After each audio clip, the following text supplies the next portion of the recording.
5 பூ கொண்டு ஆச்சாரம் செய்வோருக்கு அப்படின்னு நம்ம எடுத்துட்டோம்னா, 5 பூன்னு சொல்லி இந்த பூலோக ரீதியாக எடுத்தோம்னா, சாதாரண நிலையில் நம்ம எடுத்தோம்னா இது என்ன சாதாரண இந்த இப்போ நம்ம பணிவிடைக்கு வைக்கிறது போல் பிச்சிப்பூ, மல்லிகைப்பூ, ரோஜாப்பூ இந்த மாதிரிப்பட்ட பூக்கள், தாமரைப்பூ இந்த மாதிரிப்பட்ட பூக்கள் மாதிரி நம்ம நினச்சிருவோம். ஆனால் ஐயா கலைக்கோட்டு முனிக்கு சொல்லும்போது, எனக்காகும் பேர்கள் இனங்கேளும் மாமுனியே அப்படின்னு ஐயா சொல்லும்போது, பூஜை இல்லை புனஸ்காரம் இல்லைன்னு சொல்லுவார். எனக்கு பூஜை வேண்டாம், புனஸ்காரம் வேண்டான்னு சொல்லுவார். அப்போ பூஜைன்னு வரும்போது பூக்கள் போட்டு பூஜை பண்ணுவது தான் பூஜை. அப்போ அந்த இது ஐயா வேண்டான்னு சொல்லியிருக்கிறார். அப்போ ஐயா சொன்ன இந்த 5 பூங்கிறது பூஜைக்கு ஏற்றது அல்ல, பூஜையை பற்றி ஐயா சொல்லலை அப்படிங்கிறத நம்ம உணரலாம். அப்போ ஐயா எதை சொன்னார் அப்படின்னு நம்ம பார்க்கும்போது, அந்த ஆச்சாரம் செய்வோருக்கு அப்படின்னு சொன்னால், ஆச்சாரம்னு சொன்னாலே ஒழுக்கம்.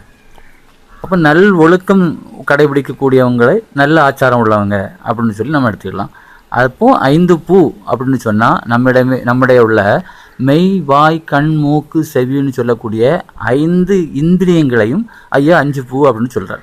அப்போ இந்த 5 இந்திரியங்களையும் உலக நன்மைக்காக யார் ஒருவர் செயல்படுத்துகிறார்களோ பயன்படுத்துகிறார்களோ அவர்கள் ஐயாவுக்கு வேண்டியவர்கள்.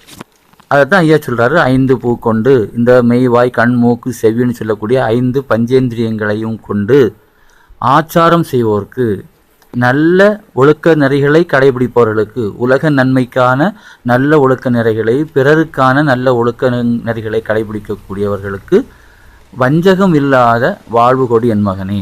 வஞ்சகம் இல்லாத வாழ்வுன்னா